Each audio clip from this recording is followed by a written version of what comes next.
Bonjour, bonjour, bienvenue sur ma chaîne Déborah Budget. Aujourd'hui, on va voir ensemble le remplissage de mon petit classeur pour mes enveloppes au mois. Donc, le mois de septembre pour moi commence le 9. Je vous tourne cette vidéo le 8. Donc, elle commence le 9 septembre, elle se terminera le 6 octobre. On est donc sur un mois à 4 semaines. On va refaire le point au niveau de ce que je vous avais expliqué pour le prévisionnel, puisque j'avais prévu 1510 € de salaire et 450 € de la CAF, ce qui nous faisait un total de 1960 €.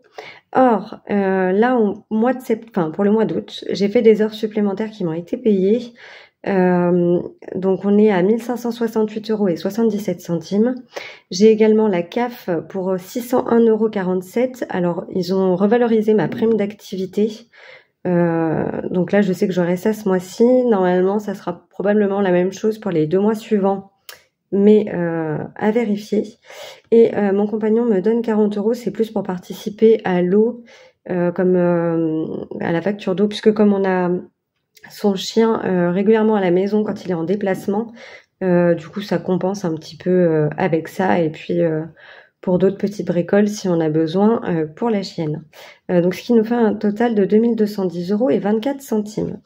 Alors, j'ai certains prélèvements qui sont déjà passés, que j'ai déjà notés, d'autres qui sont en attente pour passer. Donc on va voir tout ça en même temps qu'on va remplir les classeurs. Alors, je vais mettre ça de côté. Alors, on a pour la partie logement, on va déjà avoir 350 € pour le loyer. Comme c'est uniquement en prélèvement, je mets les montants en faux billets. On va avoir 23 € pour l'assainissement et 20 € pour l'eau. On aura 100 € pour le gaz et l'électricité. Donc je mets tout dans l'enveloppe et vous verrez pour les autres postes de dépenses, j'ai des prélèvements qui sont déjà passés. Donc on retirera en même temps les montants associés pour que vous puissiez voir un peu comment je fonctionne. Pour la partie banque, on a normalement 5 € pour ma cotisation et 155 € pour mon crédit, puisque comme je vous l'ai expliqué la dernière fois, j'ai fait un remboursement anticipé de mon crédit. Donc normalement, je n'aurai pas de mensualité ce mois-ci.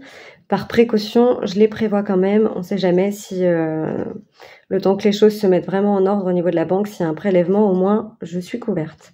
Sur le montant total, j'ai les 5 € que j'avais prévu de cotisation. En réalité, on a 4,64 € qui ont été prélevés. Donc, ce qui fait que je vais retirer les 5 €. Hop. Et ça veut dire que j'ai 36 centimes de différence.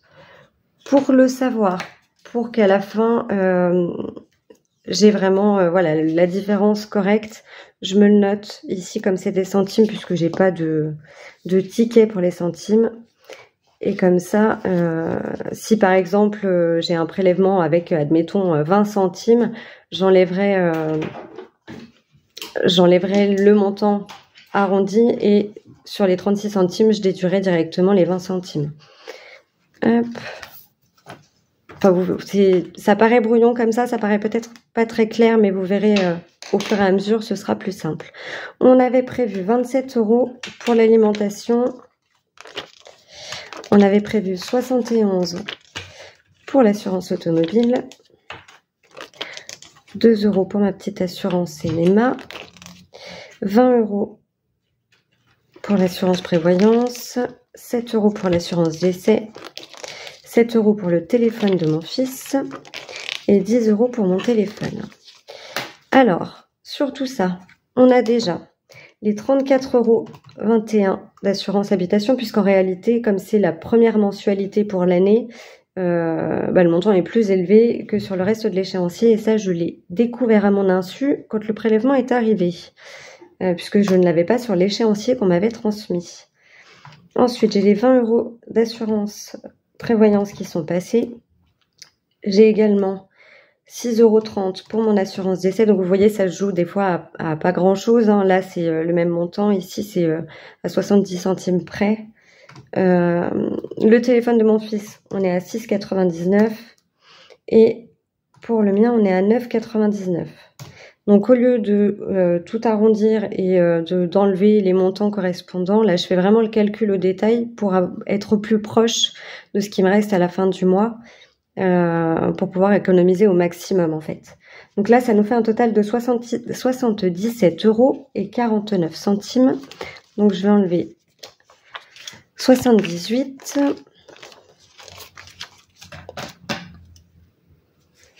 Donc ceux-là, hop, je les retire. Et comme on avait dit 77,49, ça veut dire qu'en fait, j'ai encore 51 centimes de différence. Alors ça risque, voilà, si jamais vous avez des questions, si vous comprenez pas comment je fonctionne ou mes calculs, etc., n'hésitez pas à me les faire savoir, soit en commentaire, soit sur Instagram, je serai là pour y répondre, il n'y a pas de souci.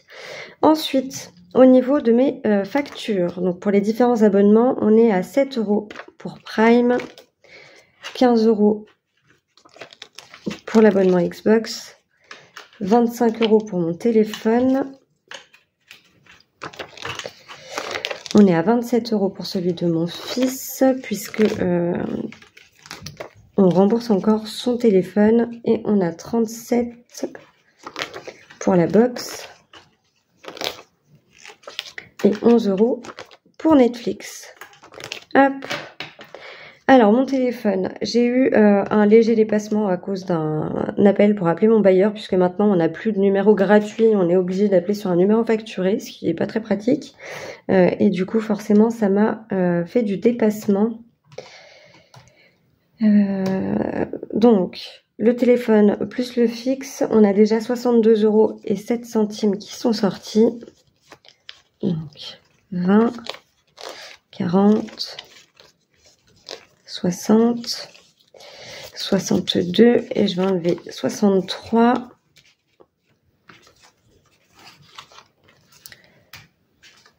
Ce qui veut dire que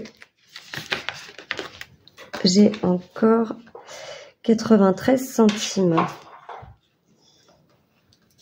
Hop.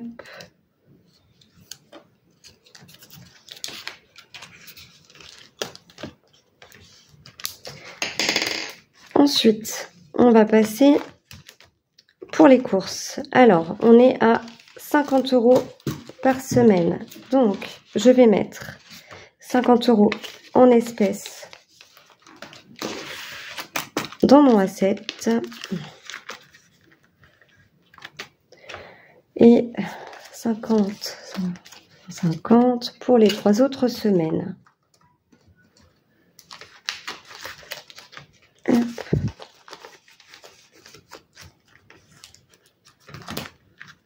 Alors, désolée, j'ai été coupée. J'en étais. Donc, au niveau de la cantine, on a prévu 70 €. Sachant que j'ai déjà provisionné le compte de cantine de mon fils. Comme on paye en fonction du nombre de repas, j'ai calculé les repas pour que ça aille jusqu'à mi-octobre. Comme ça, ça couvre vraiment tout le mois de septembre. Donc là, j'en ai eu pour 60 €. Donc, il me reste 10 € pour la cantine au cas où. Mais ça ne devrait pas être utile. 100 € pour le gasoil. Et j'aurai 30 € à mettre en espèces directement dans mon assiette.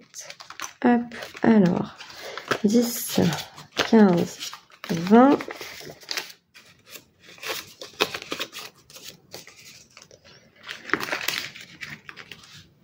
« 22, 24, 26, 27, 28, 29 et 30. J'essaye de répartir au maximum la monnaie, voilà, pour en avoir un petit peu sur chaque poste de dépense. On ne sait jamais, ça peut être utile et ça m'évite d'aller rechercher à chaque fois pour faire la pointe dans les autres enveloppes. Ensuite, on passe à l'enveloppe animaux. Donc, on aura 10 € pour la première semaine. Hop.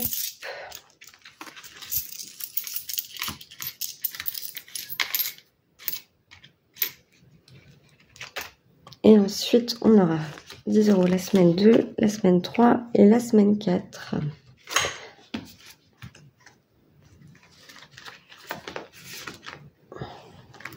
Hop. Ensuite, pour mon fils, on aura 10 € également. Je vais lui mettre en petite monnaie, comme il a une grosse tirelire. 6, 7, 8, 9 et 10. En sachant qu'en général, il revient avec sa monnaie pour faire des échanges aussi. Donc, on aura le temps de voir quand ce sera nécessaire. Ensuite, on a 10 € pour les autres semaines.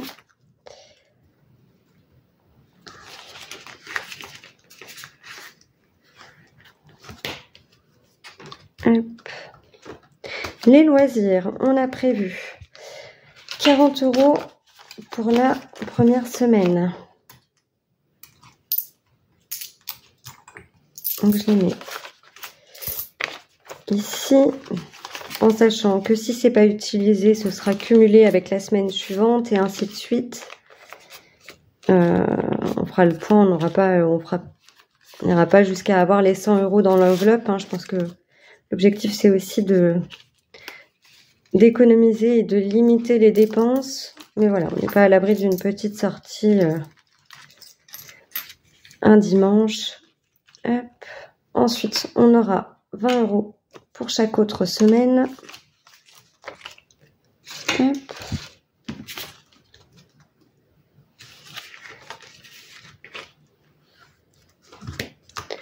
En sport, on n'avait rien prévu pour ce mois-ci.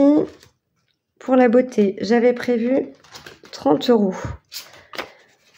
20, 25, 27, 28, 29 et 30.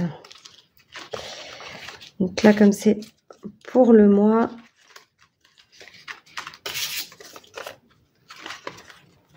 hop.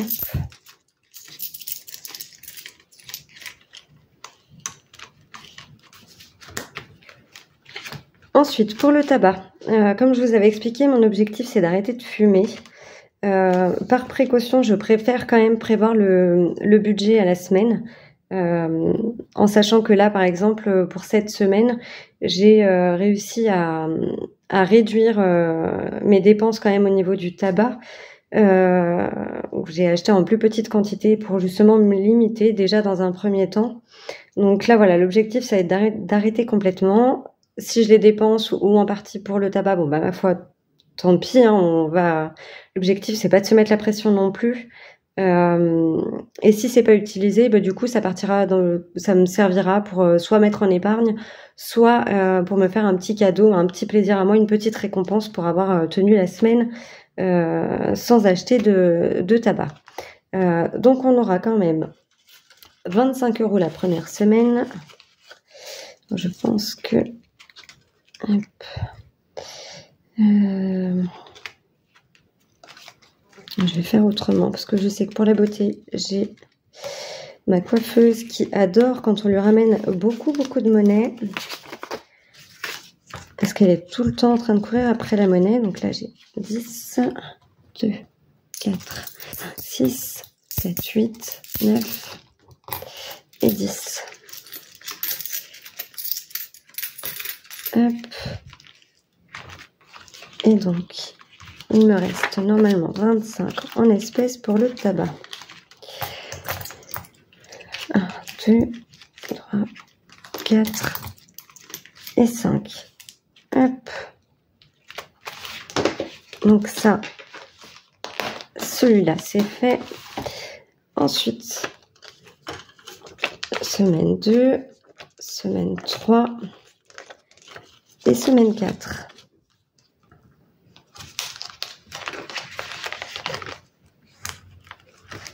Après, pour le divers, alors là, ça va tout rester directement là-dedans. J'ai pas d'enveloppe spécialement pour le divers, puisque comme c'est tout par carte, Il faudrait que je me fasse un petit tracker et que je retire au fur et à mesure. Là, pour l'instant, on va les laisser dans cette enveloppe. 2, 4, 6, 8, 10. En sachant que, comme je vous l'ai montré sur ma présentation de mes outils, j'ai un fichier Excel qui me permet de suivre aussi mes différentes dépenses, mes différents achats.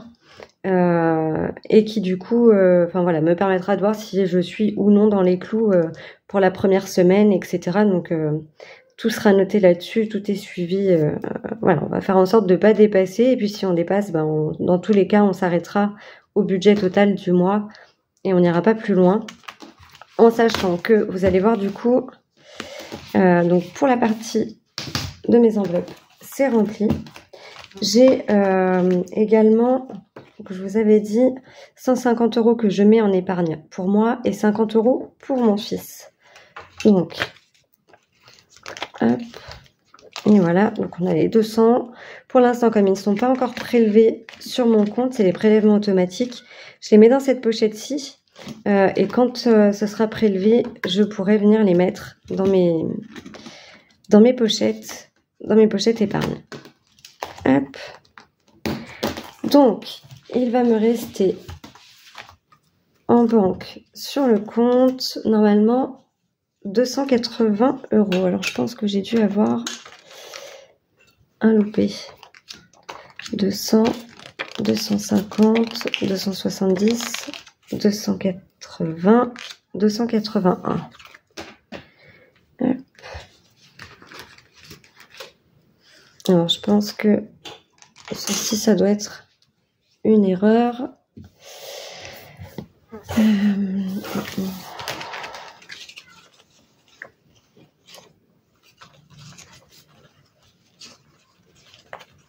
Je pense qu'il y a un billet que j'ai dû remettre par erreur avec les autres. Donc voilà, donc là j'ai normalement 281, comme je vous ai montré que j'ai remis là-dedans.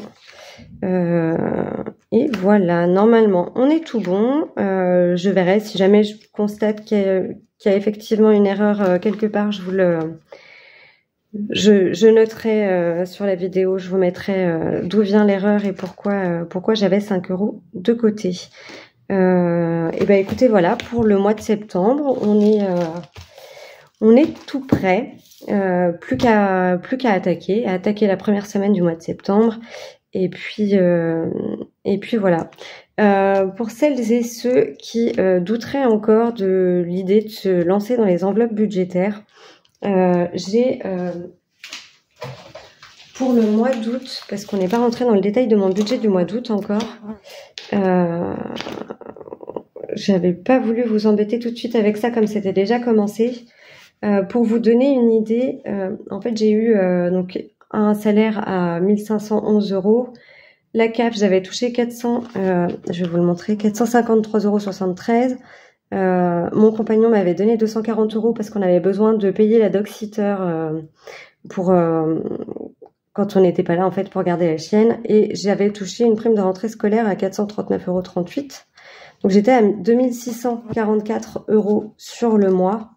Et en fait, le tout cumulé avec en plus les pourboires, j'ai réussi quand même à mettre 800 € de côté.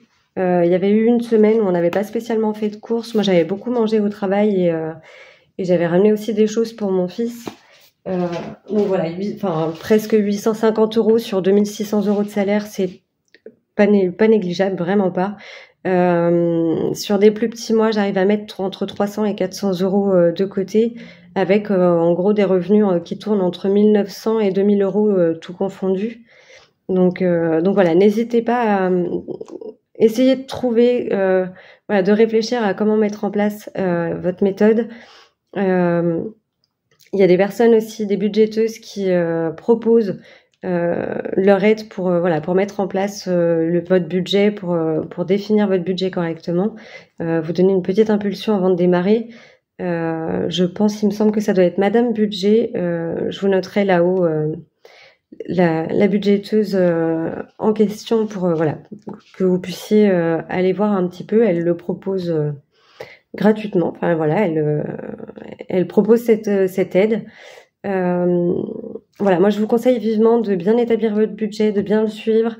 Le système des enveloppes, ça permet d'approfondir et de vraiment gérer par poste de dépenses. Sinon, commencez au moins par suivre vraiment vos comptes sur un ordinateur ou même sur un cahier. Vous notez toutes vos dépenses, vous calculez, vous vérifiez que, voilà, que vous dépassez jamais ce que vous avez en revenus. Honnêtement, vraiment, voilà, n'hésitez pas, si c'est une super méthode qui aide vraiment à mettre de côté. Et pour ma part, je l'ai commencé, comme je le disais, que depuis le mois d'avril. Et franchement, je suis pas déçue du tout. Je tâtonne encore sur plein de choses. C'est normal, c'est le temps que ça se mette en place. Mais voilà, n'hésitez vraiment pas. N'hésitez pas à poser des questions, à regarder plein d'autres chaînes. Enfin voilà, renseignez-vous, il y a plein de possibilités et je suis sûre que chacun peut trouver sa solution. Et ben écoutez, voilà, moi je m'arrête là pour aujourd'hui. J'espère que vous avez toutes et tous passé une bonne rentrée, que la reprise s'est bien passée pour ceux qui reprenaient le travail, que les enfants sont contents de leur reprise, de l'école et de retrouver les copains, copines ou d'en découvrir de nouveaux. Donc voilà, je vous fais une grosse bise à tous et puis je vous dis à très très vite, fin de semaine prochaine, pour vider mes enveloppes de la première semaine de septembre. Je vous fais une grosse bise et je vous dis à bientôt. Bisous bisous.